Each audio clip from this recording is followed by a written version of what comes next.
On this vote, the yeas are 230, the nays are 197, present is 1.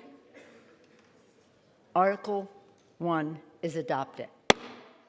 The House voted to impeach President Trump on 2 counts, abuse of power and obstruction of Congress. But we're only halfway through the process.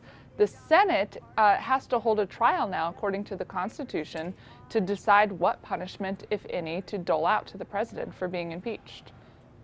Even though the president is impeached, it doesn't mean he's removed from office. An impeached president can still serve out his term and run for re-election, just like Bill Clinton did.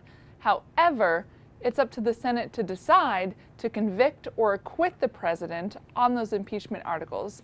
The Constitution says if he's convicted, he gets kicked out of office. The Senate can also take another vote to decide to prevent this president from ever running for office again. There aren't many, if any, rules in the Constitution about how to hold a trial, though the Senate did pass rules in the 1980s outlining some parameters. But for the most part, what a Senate trial looks like is totally up in the air. We know that House lawmakers will serve as prosecutors, who are called managers. We know that the president can appoint his counsel. It looks like that, yeah. Pat Cipollone. We have a couple of others that we're going to put in, but Pat's been fantastic as White House counsel. And we know that the Chief Justice of the Supreme Court, John Roberts, will preside over the trial, with senators acting as jurors. But beyond that, it's totally up to the senators themselves to decide what to do. Are they going to call witnesses? Senate Republicans don't seem like they want to at all, while Trump seems like he wants to. If this ends up here in the Senate, we certainly do not need jurors to start brainstorming witness lists for the prosecution and demanding to lock them in before we've even heard opening arguments. The House has built a very strong case against the president. Maybe that's why Leader McConnell doesn't seem to want witnesses.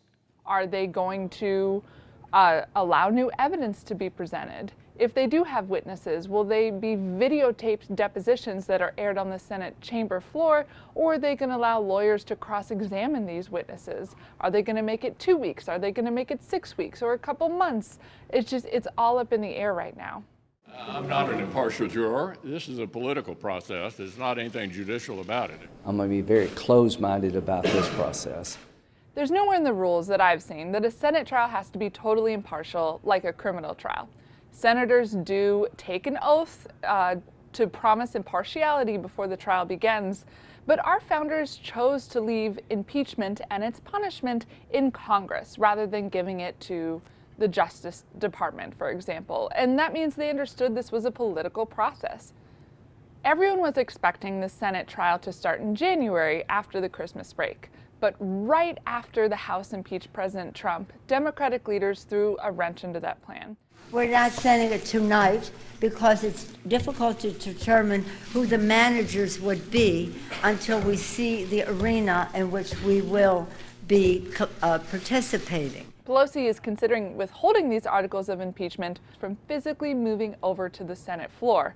That's the procedural process that triggers a Senate trial.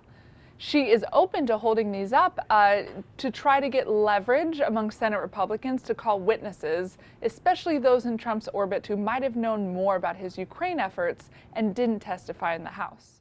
Senate Republicans have said they don't really want to call any witnesses. What Pelosi might be doing here is trying to exploit what Senate Republicans want out of a trial, a quick, no-show, no-drama thing, and what President Trump wants out of a trial, which is all the witnesses in the world, especially Democrats who he thinks he can cross-examine to try to undermine his impeachment somehow. How a trial looks isn't entirely up to Senate Republicans. The whole Senate has to vote on rules before they get started. That means there needs to be some Democratic buy-in into how things work.